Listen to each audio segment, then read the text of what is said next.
আমি সম্ভবত ফরিদপুরের এক আন্তর্জাতিক সম্মেলনে যোগদানের জন্য যাচ্ছিলাম। এক ভার্সিটির একজন প্রফেসর, উনি কওমি মাদ্রাসা থেকে দাওরা হাদিস, এরপরে ডক্টরেট নিয়ে উনি এখন একটা বিশ্ববিদ্যালয়ের প্রফেসর।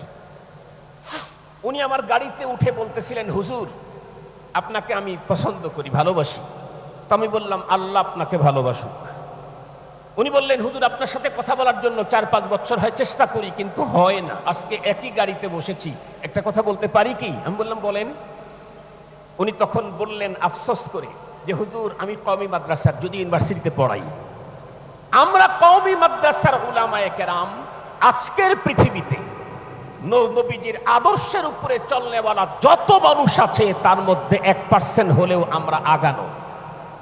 কিন্তু দুঃখের সাথে বলতে হয়, একটা গুরুত্বপূর্ণ বড় সুন্নত আমাদের ভিতরে মাতরুক। কি?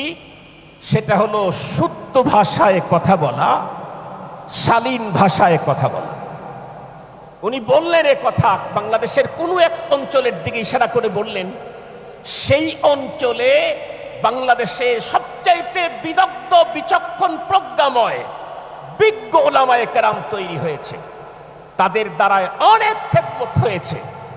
শুধুই ভাষার সমস্যার কারণে তাদের যতটুকুন হওয়ার কথা ততটুকুন হয় নাই। আমরা অনেক সুন্নতকে মানি, শুদ্ধ ভাষায় কথা বলা সব নবীর সুন্নত। এ সুন্নত কেন মানি না? মুহতারাম হাজিরিন, কথা তো সহি। আমার রসুলকে শুদ্ধ ভাষা শিখাবার জন্য তাকে নিজের ঘর থেকে অন্যত্র পাঠানো হয়েছিল। কেন? নবী নবুয়াতের কাজ করতে গেলে ভাষায় যদি প্রবলেম থাকে, তাহলে ভাষার দৌরাত্মওয়ালারা এই দিক থেকে ক্রিটিসাইজ করার সুযোগ পাবে। সেটাকেও সদ্দেবাব করে দিয়েছেন রব্বুল আলামিন।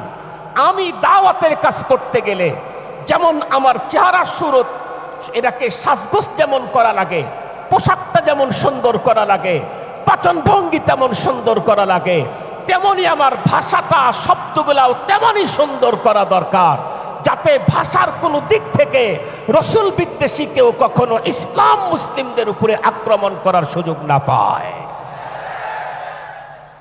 মুহতারাম হাজিরিন, কিছুদিন আগে এক ভদ্রলোক হঠাৎ করে আরেক ভদ্রলোকের ফোনটা আমারে ধরায় দিয়েছে। উনিও ডক্টর, যার সাথে ফোন ধরায় দিয়েছেন উনিও ডক্টর, মাঝখানে আমি মোল্লা। আমারে কিছু বলার আগে বলতেছে, এই যে একজন ইসলামিক স্কলারের সাথে কথা বলেন। আমি তো আছি ইসলামিক স্কলার না, আমি হলাম কওমি মাদ্রাসায় পড়ুয়া একজন মোল্লা। তো ইসলামিক স্কলার শব্দ শুই নাই, ওই পাঠ থেকে ওই ডক্টর সব শুধু ইংরেজি বলতেছে। আমি তো আর কিছু বুঝি না, তো আমি চুপ করে আছি। এরপরে উনি এটা বললেন, ওটা বললেন, অনেক কিছু বলার পরে আমাকে জিজ্ঞেস করেন আপনি কি করেন? আমি বলছি, ভাই আমি মাদ্রাসায় পড়াই আর মসজিদে পড়াই। মাদ্রাসায় কি পড়ান, মসজিদে কি পড়ান? মসজিদে নামাজ পড়াই, মাদ্রাসায় সবক পড়াই। এরপরে উনি আরবি বলা শুরু করলেন। আরবিতেও তো আমি অত দক্ষ এক্সপার্ট না, কারণ আমি তো সবসময় আরবি কথোপকথনে অভ্যস্ত না। আমি আর আরবি বলি না, আমি শুধু শুদ্ধ ভাষায় বাংলা বলতেছি। এরপরে উনি উর্দু শুরু করলেন। উর্দু তো আমি ওনার চাইতে ভালো বলতে পারি, কিন্তু আর দুইটা পারি না, এটা আর দেখায় লাভ কি? এই জন্য তখন আমি বাংলা বলতেছি। একটা পর্যায়ে উনি ওনার ভাষার দক্ষতার উপরে কথা বলে আমার এক ওস্তাদের নাম উল্লেখ করে বললেন, আমি তো অমুকের সামনে গেলে অমুক আমাকে এই বলে। আমি তখন ওনাকে বললাম, ভাই লিকুল্লি ফান্নিন রিজাল, এক একটা বিষয়ের জন্য এক একজন যোগ্য মানুষ থাকে। আল্লাহ পাক আপনাকে ভাষার উপরে দক্ষতা, যোগ্যতা দিয়েছেন, তার মানে দুনিয়ার সব বিষয়ে আপনি এক্সপার্ট এমনটি না। আমার জায়গায় আমি হিরো। কি বলছি? আমার জায়গায় আমি হিরো। মুহতারাম হাজিরিন, আমার এই ঘটনা নকল করার উদ্দেশ্য ছিল হলো এই, আমরা যাদের কাছে পয়গম্বরী উসওয়া আছে, সেই উসওয়া তো নরমাল না, উসওয়াতুন হাসানা। আরে হাসানা তো পৃথিবীর কোনো কবি আর সাহিত্যিকের ভাষায় না, আল্লাহর ভাষায় হাসানা। আল্লাহর ভাষার হাসানা আর বিশ্বখ্যাত কোনো কবি আর সাহিত্যিকের ভাষার হাসানা এক নয়। মুহতারাম হাজিরিন, সেইটা আমি নিজেও যথাযথ পালন করতে পারছি না। দুনিয়াব্যাপী সেটাকে বিস্তার করাইতে পারতেছি না। দুই কারণে। তার মধ্যে এক নম্বর কারণ, আমার কৌল আমার ফেল পয়গম্বরী উসওয়া থেকে দূরে চলে গেছে। আমার কৌল আর ফেল যদি পয়গম্বরী উসওয়ার অনুকূলে হয়, তাহলে ফুস্তু রাব্বিল কাবা, কাবার মালিকের কসম আমি কামিয়াব।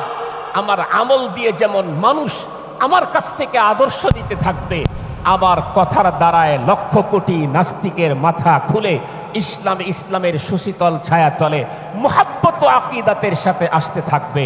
আমরা তো সেটি করি না, আমরা তো শব্দ বোমা ফাটাই। বোম ফাটাইলে তো মানুষ আগায় আসে না ভেগে যায়? এই মেয়ে কথা বলেন না কেন? বোম ফাটাইলে মানুষ সেখানে আগায় আসে না ভেগে যায়? আমরা তো শব্দ বোমা ফাটাই, এ কারণে আমাদের বয়ানে মানুষ আগায়া কম আসে, ভেগে যায় বেশি। আল্লাহ তাআলা আমাদেরকে কথা বলতে রাসূল করিম সাল্লাল্লাহু আলাইহি ওয়াসাল্লামের সুন্নতকে পুরোপুরি আমলে আল্লাহ তাআলা বাস্তবায়ন করার তৌফিক দান করুক। আল্লাহ প্রথম আমাকে আমল করবার তৌফিক দান করুক, সকল সামিঈনকে তৌফিক দান করুক। ওয়া আখিরু দাওয়ানা আনিল হামদুলিল্লাহি রাব্বিল আলামিন।